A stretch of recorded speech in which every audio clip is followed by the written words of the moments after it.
I was just having this conversation with someone recently about sounds and smells that take you back. Smells? You've never had that experience where you smell something and it reminds you of something from your past, whether it's a person or a moment or your childhood? Yeah, I smell grass and I think of football. Oh, yeah. But like, I get anxiety when I smell fresh grass because, especially in the summer, because to me that's soccer training camp. Like, you're about to run your ass off in Virginia in 98-degree weather.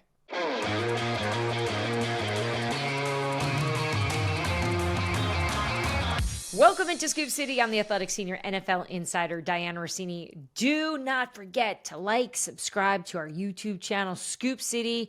Make sure you also subscribe wherever you listen to your podcast. Leave comments. We love reading them. Chase, you spend a lot of hours in our comment section. What's up, bud? What's going on? And I'm Chase Daniel, if you haven't noticed, 14-year NFL vet, now doing the media thing. I do spend a lot of time in the comment section. And pretty good 99% of the time it's positive.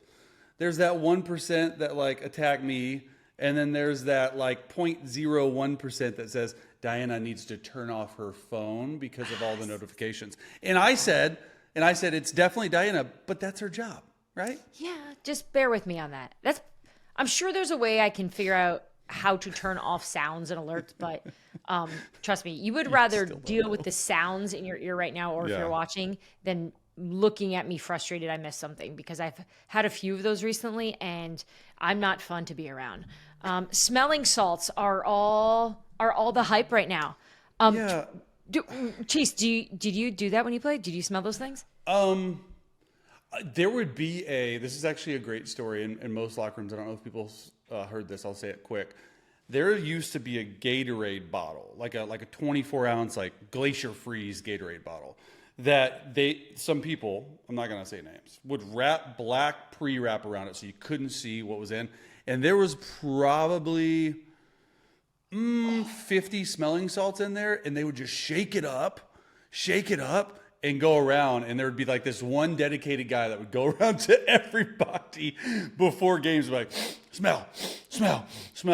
In New Orleans, it was Jeremy Shockey. I'll say that because he's not playing anymore. Shocking that it was Jeremy Shockey, but not shocking. So other than that, no. I know Baker Mayfield was on talking about how it's going to be a struggle for him, but then they came out and said that you can bring your own smelling salt. So BYOS. The team just can't do it. So I did it for the first time last season. I tried it. It's wild. First time? You never did? Yes.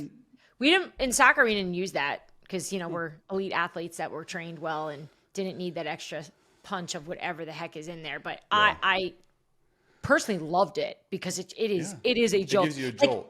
It gives you a jolt, but it's bizarre. It's definitely like a weird feeling. It burns your sinuses. I guess in football you have to do it because you're dumb enough to hit heads like 75 times a game. So that's a good point. And we're dumb enough to tune into preseason games because that's what we're going to be doing because we've got 3 in the docket. And the reason why we actually care about this is because we've got studs playing at the quarterback position, or at least guys that we think could be studs. So we finally get a chance to see Shedeur Sanders on the field. Joe Burrow is going to be playing.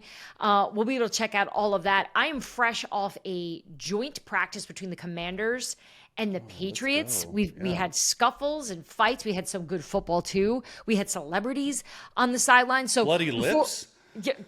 Before we jump into all the action that we're going to be seeing on TV in these preseason games, let's get right into it. I'll literally go through my notebook here, and let's just talk about what I saw from Jayden Daniels and Drake May here. Here's what I'm hearing around the league. Chase, it was a star-studded affair in Foxborough. Joint practice had so many people on the sidelines. Jason Tatum walked out. Everyone went nuts. It took me a second because, I'm not like the biggest NBA fan. I'm like, wait, who's that? I'm like, oh my God, Jason Tatum. With no cool brace or cat or like anything, right? What did he hurt? Yeah. Nothing. That was like big news. That's like with John Bon Jovi. Yeah. Holding hands. Oh my gosh. No, it wasn't that I was holding hands with him. Okay, so let me paint the picture. Okay, so first of all, in Foxborough, when you've got two teams, first of all, in any of these joint practices, they're taken very seriously because these teams really value this time. But Foxborough is so different since Belichick left.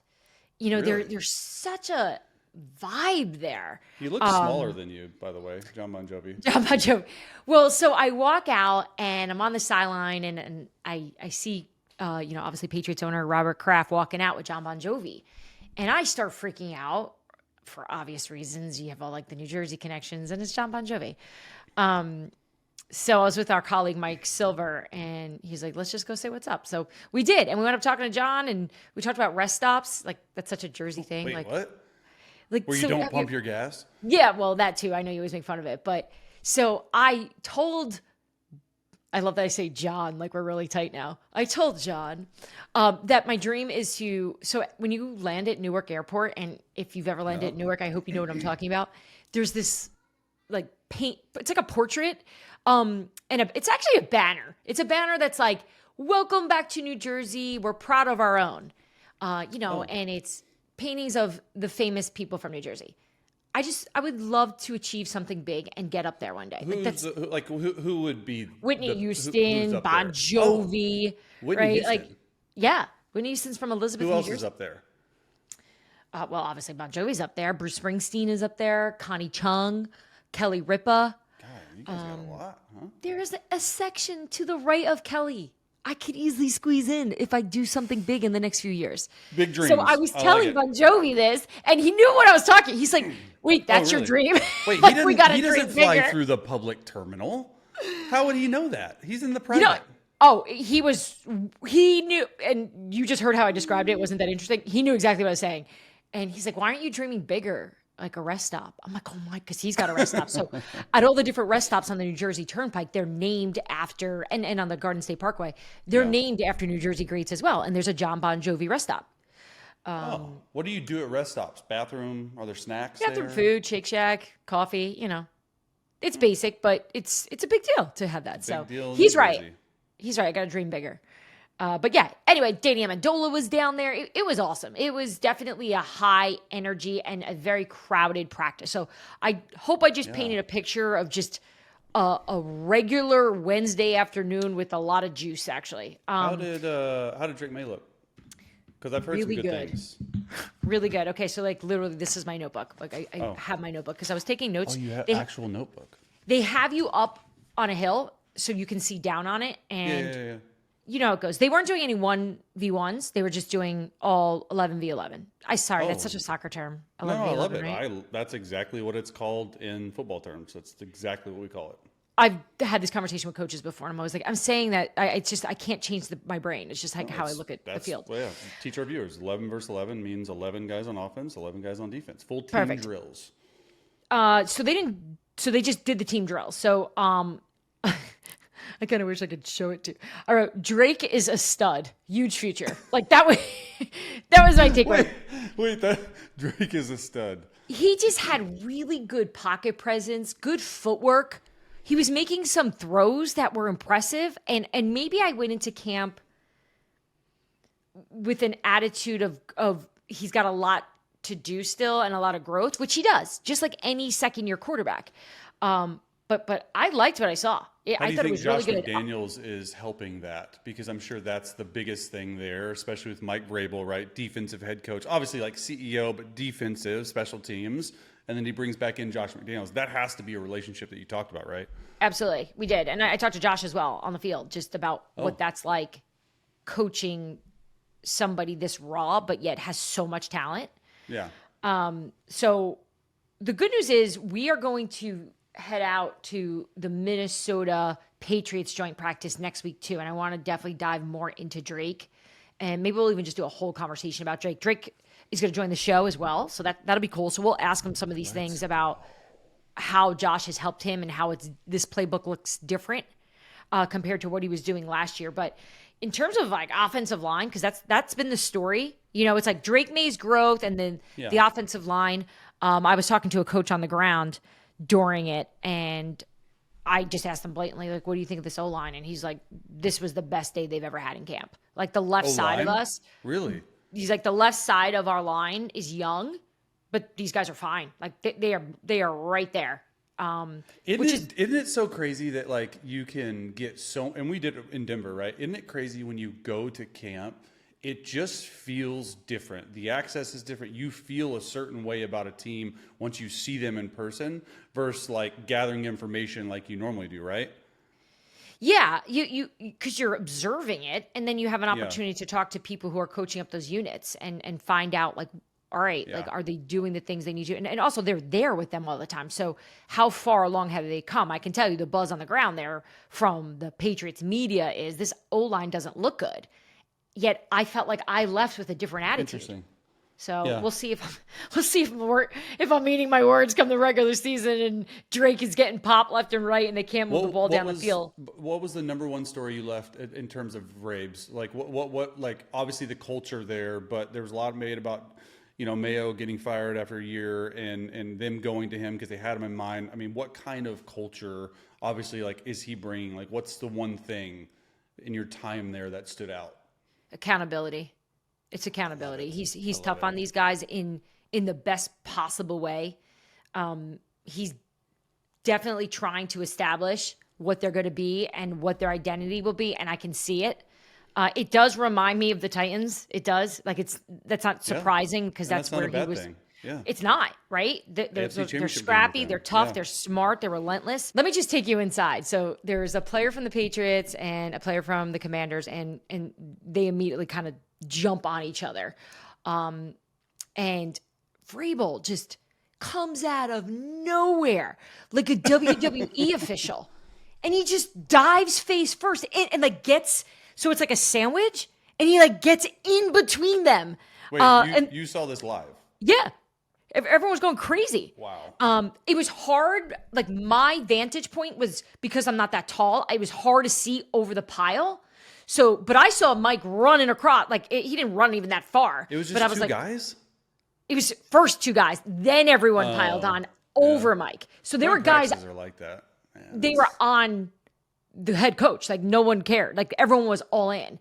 And so Vrabel comes up.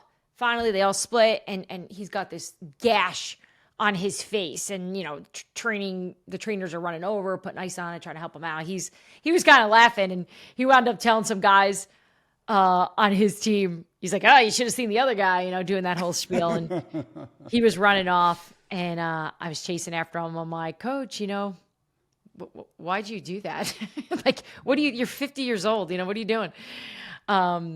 And look, we know he's hands-on. And he said, I want him to know I got their back.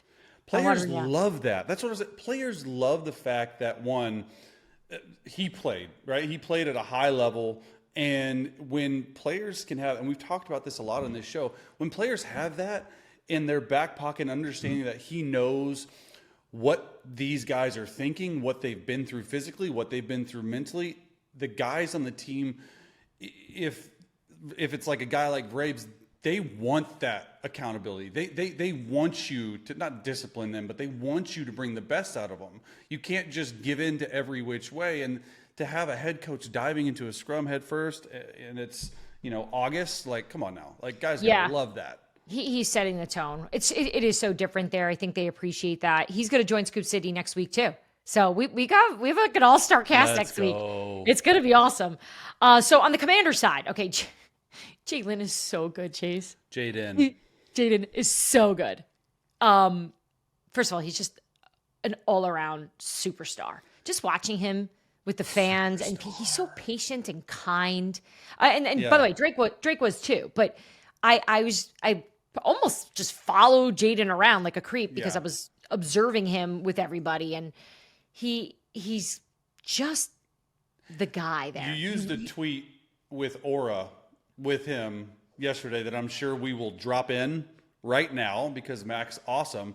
And he's talking to who? Tatum? Yeah, he's talking to Jason Tatum. And you used it. And I was like, you know what? It's like that one where that video, that aura farming. And I thought about that. And I actually liked it. He does have a little bit of an aura around him. He does. He's magnetic. Yeah, now look, he wasn't aura. They weren't running that much yesterday, so like it was hard for me to see what the real game looks like offensively. But like my basic takeaway from watching them is the offense is clearly better than the defense in Washington right now, right? Yeah. Which is a great thing for them, and it should be. But they miss Terry McLaurin. Okay, I knew it because we've talked about Terry here on the show, and you and I have talked about Terry offline a lot. I saw it, especially in red zone drills at the end of practice. Oh, yeah. Like, they need Terry. So they saw what I saw. So with that, I mean, it seems like it's not in the news, so that's good. But it's a real thing that's happening. Sometimes people forget about that stuff. Like I've forgotten about it, even though we talked about it last week. Like, do you feel any better, any worse about something getting done? Yeah, I still believe something's going to get done. I still He's feel like looking both for sides. $33 million, like DK, right? Like, I don't think it's going to land that high. I think he's going to return to Washington something closer to what I think Washington sees his value at soon to be 30, which is in the high 20s. That to me is the number 30? that makes sense from the Washington side. Obviously he wants more. He wants to be in the 30s. For sure.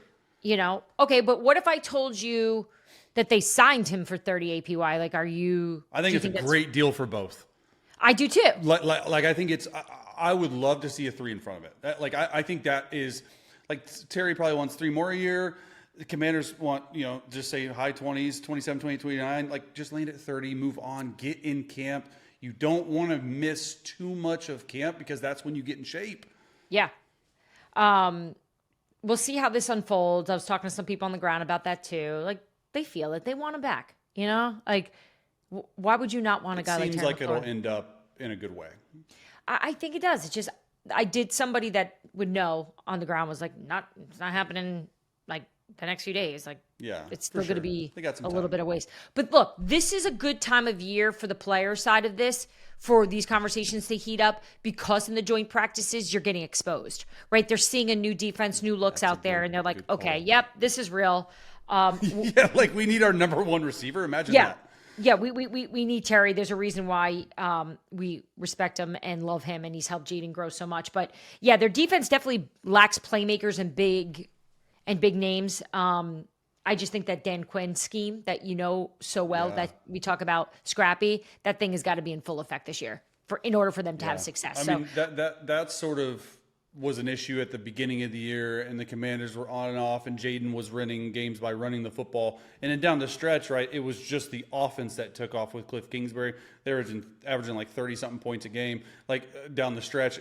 It will be interesting, actually, that you brought that, because I didn't even think about defense. No one thinks about defense when they think about the Commanders. I think about Bobby Wagner, right? But like, I don't think about the defense. I think of Jaden Daniels. So it'll be interesting to see, man. That's a good point. So we'll say, just from one day of watching joint practice, my takeaway from the Patriots is all around the young talent is good. I think the young guys are going to hold them up, which is great for when we talk about the future of the New England Patriots.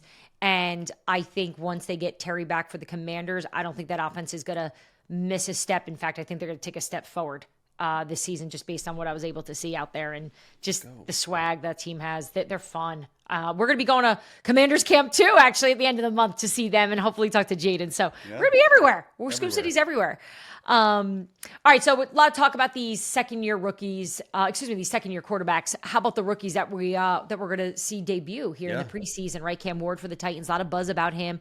I had somebody in the media actually who's on the ground in Tennessee a lot was like, "Cam's the real deal, man. You're going to love this kid." So I can't wait to have him on the show at some point. Number 1 pick of all time. I know and I want to talk about him more. I do. I want to talk about him, but obviously the one that's getting all the attention in terms of these rookie quarterbacks is Shedeur Sanders, who's going to get the start. The 5th round pick is going to be out there. Obviously, we know with the quarterback roster with Joe Flacco on it and the injuries to Kenny Pickett and Dillon Gabriel, like, this just makes a lot of sense to have Shedeur out there, despite the fact that I know there's a lot of people I think that believe that the Browns are playing some type of mind game. That I don't think that's true. I don't get it. And mind game or not, like, look, this is what it is. When you have 2 guys that are hurt, you sign Tyler Snoop Huntley, right? And those are the 2 guys that are going to play in the game. There's an injury. And coaches always say you can't lose a job due to injury. Yeah. If you've never played a game in the NFL and you're a rookie, this is a chance, and I'm not saying anything bad about Dillon Gabriel. This is a chance for Shedeur Sanders to show the world and show mainly his coaching staff and his team that preseason games matter. And I've been a big component of this, Dianna, from the start. I've always said, I don't care what you do in practice. I don't care what you do in minicamp. I don't care what you do in training camp. I don't care what you do. It's the games that matter with coaches. You're looking not only at production, right? That's probably the last thing that they're looking at. Can you get in and out of the huddle? How are you as a leader? What's your demeanor on the sideline? How do you handle your teammates? How do you handle adversity? All these things are going to happen, and he's probably going to get a half or whatever. It's a great opportunity, because if you do this and you look good and you continue building on it in preseason games, I'm not going to say he's going to be the starter, because I don't think that's fair to anyone on that roster right now, because he's number 4 on the depth chart. But what I do think is it will give him a heads up on Dillon Gabriel to maybe get the 3 spot. And then I'm still convinced that I don't think they're going to have all 4 quarterbacks on the roster. I don't know what's going to happen, but I'm just not convinced of that. But a great opportunity for Shedeur, for sure. All right, so on Friday night when they play the Panthers, and I'm watching that first half, let's just say it's me or just an untrained eye. Give me something that I want to see from Shedeur that tells me he's got a chance to make this team and contribute. Yeah. Decision making. I think how quickly he's able to make decisions, because this is the first time that he will be playing an NFL game. Obviously, right? College is one speed, and then the NFL is a completely different speed. It's going to take time, right? And until the game slows down, it's going to take just reps and experience and playing in games. So there's going to be some mishaps, and he's going to be playing against maybe some ones and some twos, depending on how the coaches deal with it. So he's going to be playing, not many starters I don't think with the Browns are playing. He's going to be playing with some backups, which is great. And so I'm going to be interested to see his decision making. Does he take sacks? Does he protect the football? I think those are all the things, right? Like, sure, give me a highlight play here and there. That's not what the coaches want. The coaches want boring football, whether you like it or not. And you have to go out there and show them what you can. You can't go out there and press, though. Anytime I've been in situations in preseason games, which to me has been my Super Bowl throughout my career, because it's really the only chance you get to play, sometimes in your mind you feel like you have to do more than what's asked. But I've found that I play a lot better when I just execute play to play. Don't worry about what happened last play. Don't worry about this and that. The stats really don't tell the whole story. When they go back and watch the film the next day, hey, good decision. It didn't come out right where you wanted it, or the defender made a good play. They're looking at decision making. Yeah. All right. Well, our Jason Lloyd over at The Athletic put together a really good column about the Shedeur Sanders situation, what he's seen from camp, and basically just tells the world, everyone believe that this Cleveland Browns team is starting Shedeur Sanders because this is the way it should go. There's no weird conspiracy here. It's nothing more. It's nothing less. They're just giving him an opportunity because that's just what the situation calls for at this moment. So Joe Burrow is coming off one of his best years. He was such a stud last year. Unfortunately, we know that defense struggled, but again, they always struggle at the start of the year. Head coach Zac Taylor even sharing that we got to get off to a faster start. That's really been the theme of this training camp. So what are they doing? They're switching it up. The starters are going to be playing a lot more than what we've seen in the past. So we're going to get a look at Joe Burrow against the Philadelphia Eagles on Thursday night. So when you talk about wanting to see a team play faster at the start of the season, I don't mean faster like actually on the field, but sort of find a rhythm earlier, what do you think Zach's going to want from those guys when they're in action and Joe's getting an opportunity playing preseason game 1, which is almost unheard of? I love it. And Zac Taylor is doing exactly what Andy Reid does with the Kansas City Chiefs. Pat Mahomes plays every preseason and sometimes plays in the second or third game. He plays a half. And I think it's smart because the ramp-up period, no matter who you are, if you're the best in the world or you're the worst in the world, you need those live bullets and actions. Obviously, everyone's worried about injury, all this stuff. You can get injured walking out of your house, right? And I think you look at the time that Zac Taylor's been the head coach for the Cincinnati Bengals. In the first 2 weeks of the season, they are 1-11. 1-11. And you want to talk about playing in a hole? Like the percent of chances of making the playoffs at 0-2, I'm not sure what it is, but it's low. And so I think based on the schedule they have to do something. Like, what's the definition of insanity? Doing the same thing over and over again and expecting different results? No, you're going to get the same results. And I actually love the fact that they're playing. And Andy would do this, Andy Reid. I remember a story when Alex was playing in the preseason. And I'm the backup, right? So I'm like, when am I going in? He didn't tell anyone that. He said, hey, the starters, and I think this was the second preseason game when there were still 4. The starters are going to play a half. So Chase, you're going to start the second half. And I'm talking about it from a perspective of Alex Smith. He went out there and he executed 2 perfect touchdown drives. I was in the game in 8 minutes in the first quarter. So like, you can think you're going to do something. Just show the offense that, hey, we're going to start fast, get 2 drives, get out of there. And then the coach and you are just going to feel a lot better. So, you could say you play a quarter. You could say you play 2 quarters. It can change. Just give me 2 drives, Joe. Just like 2 scoring drives right off the bat and get the heck out of there. Yeah, well, the Bengals, they finished 9-8 and missed the playoffs in back-to-back seasons after appearing, of course, in back-to-back AFC championship games.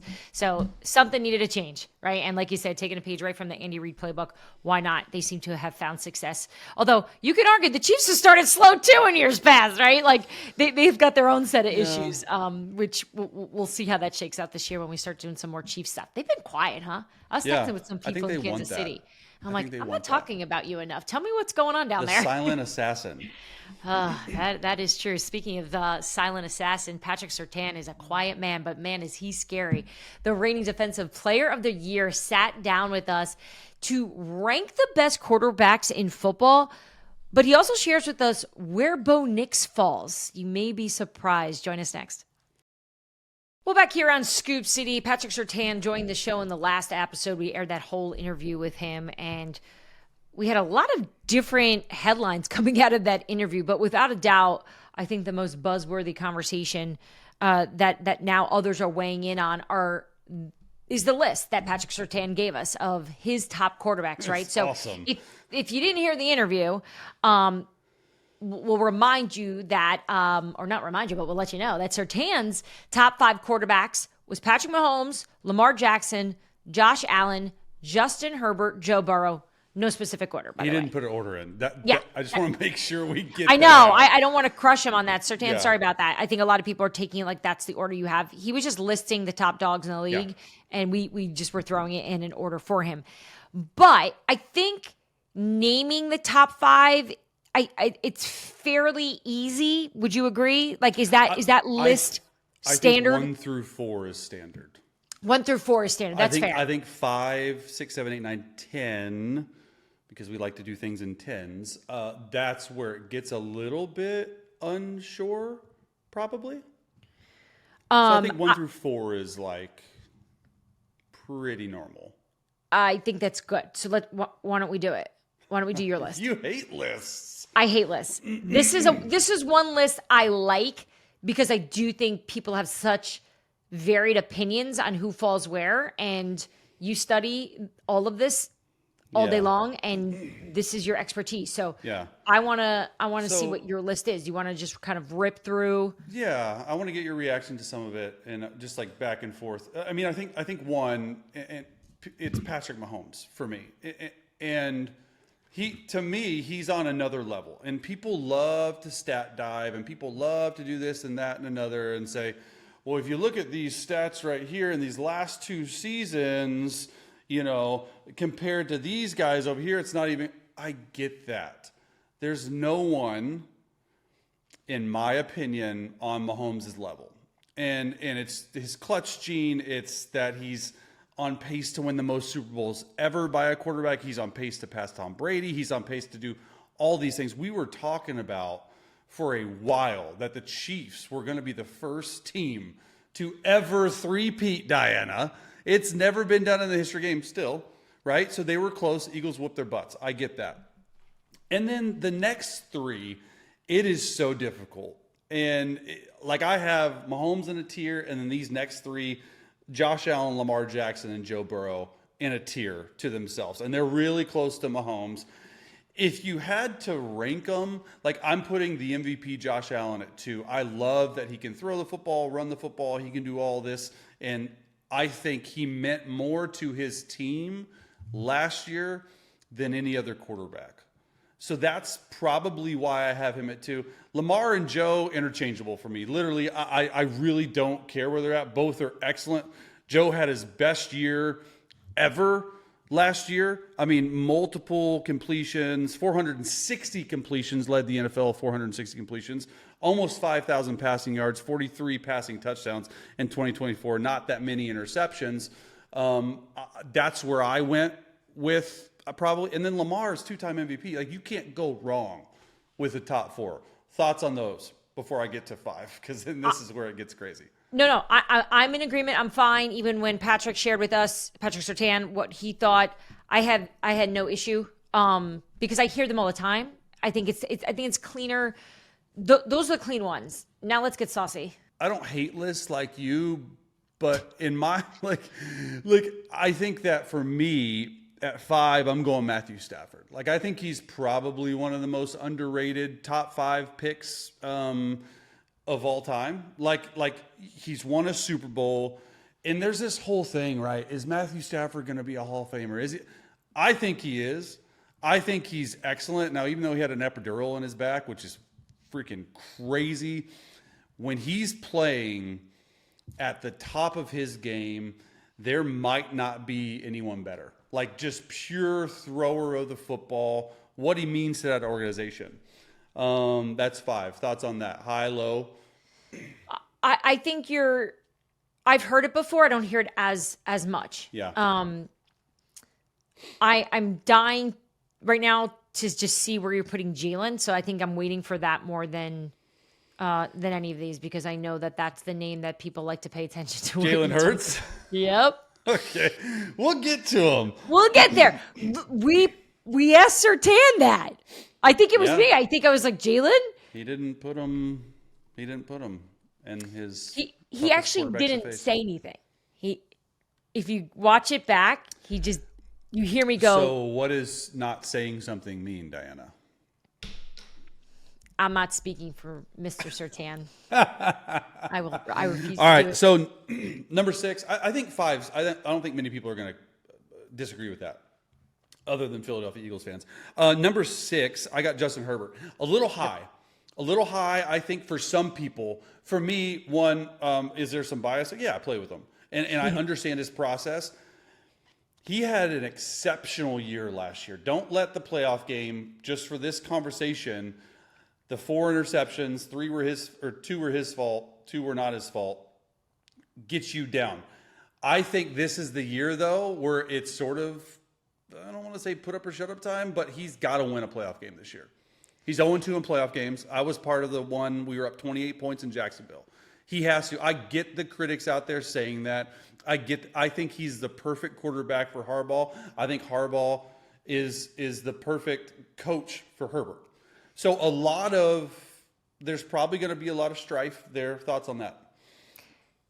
I just keep thinking about the idea that the best and greatest quarterbacks find ways to win, and they don't. And yeah, what is it in your opinion? Like, why can't the Chargers win with Justin Herbert? Yeah, that's a great question. I think that there's a lot that goes into that question.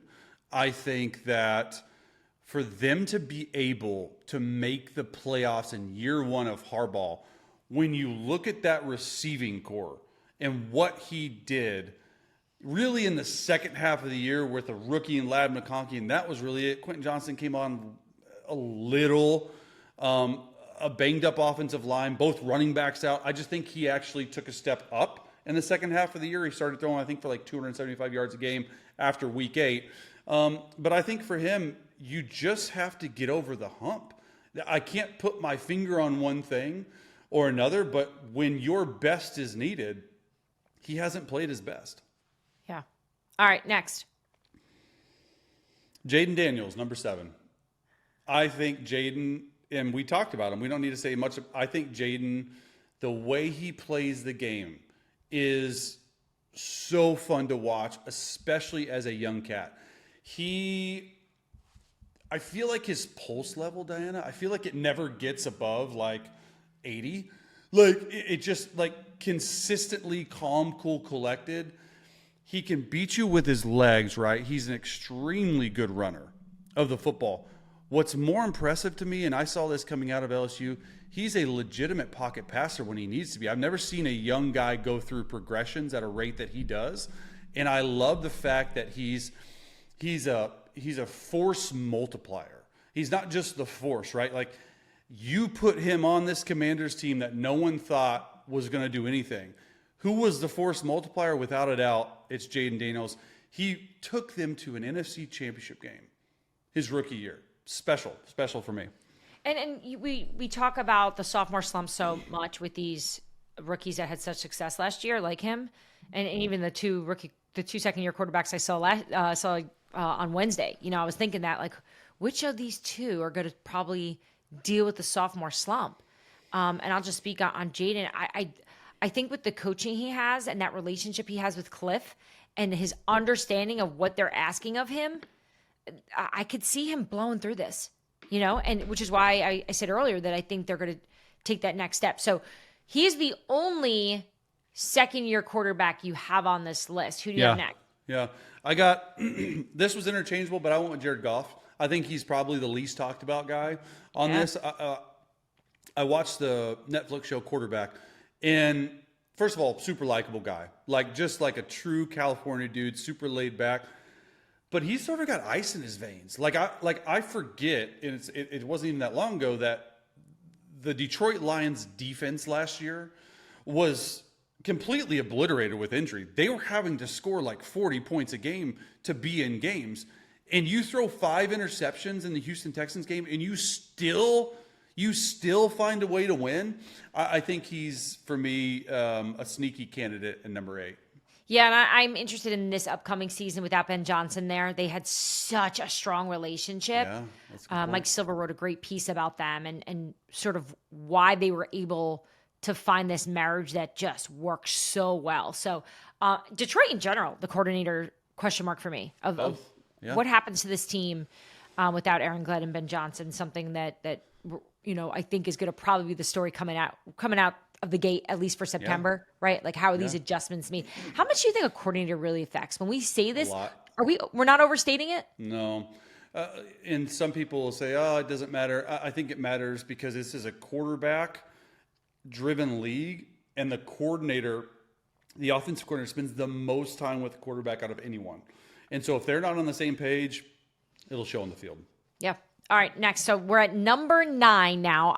So far, just to recap, I think you've been pretty saucy with Herbert up there. I think that one is going to have people going, I don't know about that. You know, you have these wild opinions out there of him just because he hasn't won. But I like this Jared Goff one. It was sneaky in there. All right, so who do we got next? Jalen Hurts. I think that you could probably slot Jalen anywhere from 7 to 10. I put him at 9. I think that there's a lot of talk out there that you're a Jalen hater, you're a this and you're a that. No, he's a winner, right? And he's able to win. I think that when I take into effect this list, I think that you have to take into effect the team that surrounds him. And I think that his team is a super team. Now, Jalen is really good when his best is needed, right? He's not always a force multiplier, but in the fourth quarter, in games when he needs to be, whether it be with his legs, whether it be with his arm, he can do it. Now, it doesn't always look pretty, but he delivers. And, people are going to think he needs to be in the top 5 of the list. I just don't think that right now. I think he's had a really good career to this point. But when you throw for, 2,900 yards last year and not even 20 touchdowns, I know he had a lot. I can't put him in the top 5. Yep. All right, let's wrap it up. Your final quarterback in the Chase Daniel top 10 list. Yeah, Baker Mayfield. Let's go. I think Baker has his career trajectory has skyrocketed since his 4 or 5 games with Sean McVay. He's been excellent in Tampa, back-to-back division champions. And the way he's able to play the game with those receivers down there, the timing throws, the under center play action, he's really come into his own as a quarterback. I really like watching Baker. And you look at I'm not like a huge stat guy. You look at his pure stats. The last 2 years, they're up there with anyone in these categories. Yeah. The piece I'm interested in is going to be Mike Sando's quarterback tiers. We love that. He's going to come join Scoop City too. But that piece drops on Monday. And basically he goes around the league, talks to coaches, GMs, scouts, and puts together the tiers of quarterbacks and what people around the league truly believe. So I can't wait to know where Jalen Hurts falls in that. Me list. too. That one's always gets people talking. So I can't wait to break that up and dive into it and also compare it to what you have here. But I'm all good with your list. Your list isn't driving me crazy. Usually your lists, I want to wring your neck, but this isn't so bad. Hold on. You act like I have, tell me if you can't say that without giving me an example, evidence. We did lists last year before I voiced my concerns about doing lists because I didn't want to be like every other show. We were doing lists about like life things, and I remember thinking, I don't think I've ever been so different than someone else. Life is different than sports lists. People love sports lists. They do. I'm not fighting that people like that. I'm fighting that I don't enjoy doing them because there's no way to know. It's just an opinion. People we're going to post this, and I hope you guys do this because we want you to do it.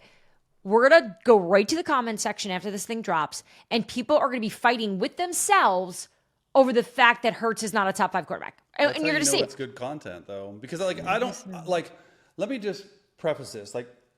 When I do lists or when I do analysis or when I do, it's not to get a reaction out of people, because I do think that people think that I truly believe, based on everything I've known and studied and people I've learned under, that I try to do the best job. Now, is it right? It's so subjective. I don't know. That's just how I feel based on my background of being coached by 2 Hall of Fame coaches, playing with a Hall of Fame quarterback, and everything that goes into the position. Well, it is my son's 4th birthday. We gave him an Eagles jersey because the boys are big Eagles fans. Happy birthday. Which jersey do you think we gave him? Saquon. How'd you know that? Saquon's super likable.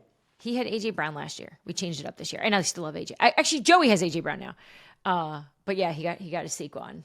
He got a Saquon jersey that he was begging to wear to school. But let's go. I said, save it for camp. We're going to take him to camp so he can go meet Saquon in person and say hi and freak out, I'm sure. Still to come, speaking of freaking out, everyone's freaking out over Travis Hunter this weekend.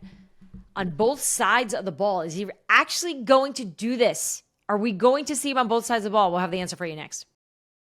All right, back here on Scoop City, Jaguars rookie Travis Hunter is unlike any player that we've seen in recent years, right? Because we know he's been taking snaps on both sides of the ball. It's without a doubt the story coming out of Jacksonville. And head coach Liam Cohen let the world know that we are going to see Travis Hunter in the preseason do just that. He is going to play both sides of the ball. Everyone's got an opinion about this. Most veterans, I feel like, think that this is going to be impossible. A lot of the younger, newer players think there's no doubt he can get this done. Devontae Adams falls in the veteran group there, right? And so he recently shared his thoughts about it on the Pivot podcast on whether or not he truly believes Travis Hunter can pull off playing both sides. You brought up Travis Hunter, because my thing with Travis, we had Travis on the show. It's crazy how athletic he is. Such a ridiculous, sweet kid. Stupid. Man. But going to lock up you next series, now going to run routes against the Rams defense, and then going to lock up you. Can somebody do that in the league? In college, he did it, but my whole thing, I think he can do it, but I don't know if he can play. That's 120, 130 snaps a game. I don't even think it's possible to do for real, not at a high level, and then go in there. It's hard enough to go cover a punt and then be on one side, and I haven't done it. I'm not acting like I'm on kickoff or punt, but I see the dudes, and I know you got your guys, and you see the yardage of my yardage over the game versus somebody that starts on offense and then plays special teams as well.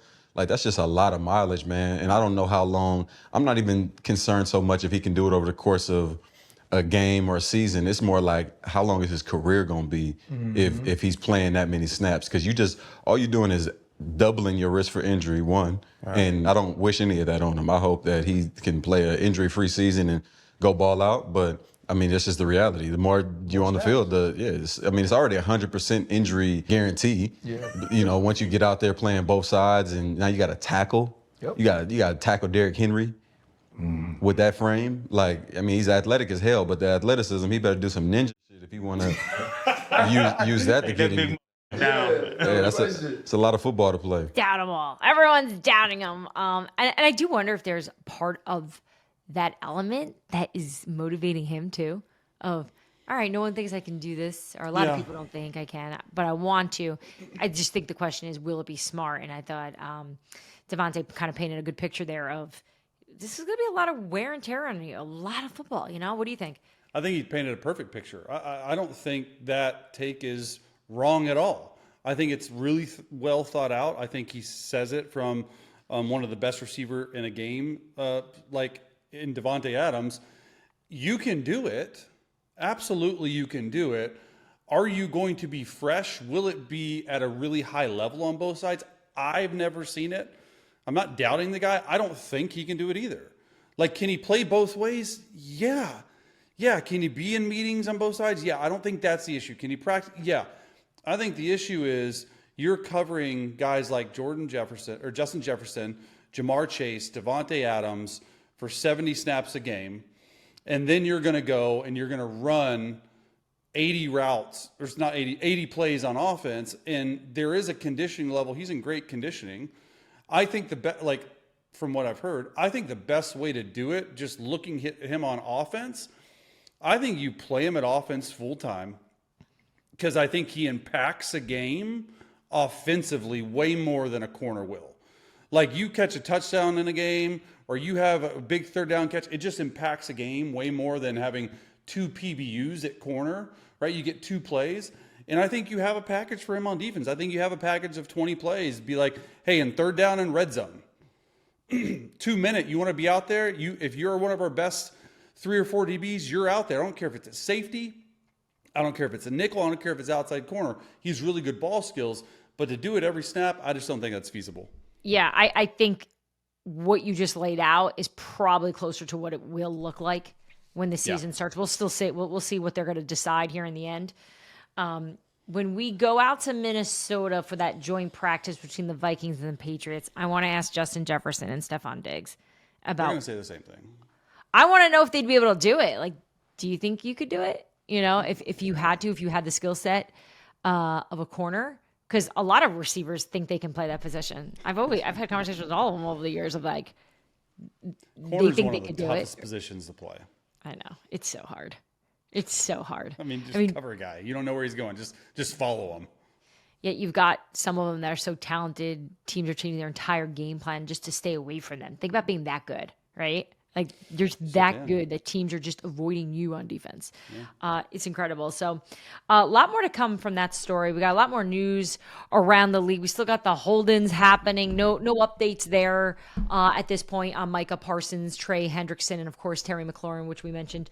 But we're going to be staying on top of that for next week's episode as we get ready to head out to Minnesota and see what's going on with J.J. McCarthy. I can't wait. I'm so excited to see JJ in action. He's healthy. I've heard he's been up, he's been down, he's kind of been all over the place, but they like what they see there in Minnesota, so I can't wait to see that. Make sure you like, subscribe, comment, all that stuff. We appreciate you guys, and do not forget to subscribe to the Scoop City newsletter. It is like a Cliff's Notes for everything you need to know with what's going around the NFL, and always some just like interesting stories and stats, some analytics in there of trends in football that are happening that you may want to learn more about. So that'll do it for us here in Scoop City. We'll see you guys next week. Bye, guys. Tag me next time. Thanks for watching Scoop City. Don't forget to like, subscribe, and feel free to leave a comment. New episodes of Scoop City drop every Monday, Wednesday, and Thursday.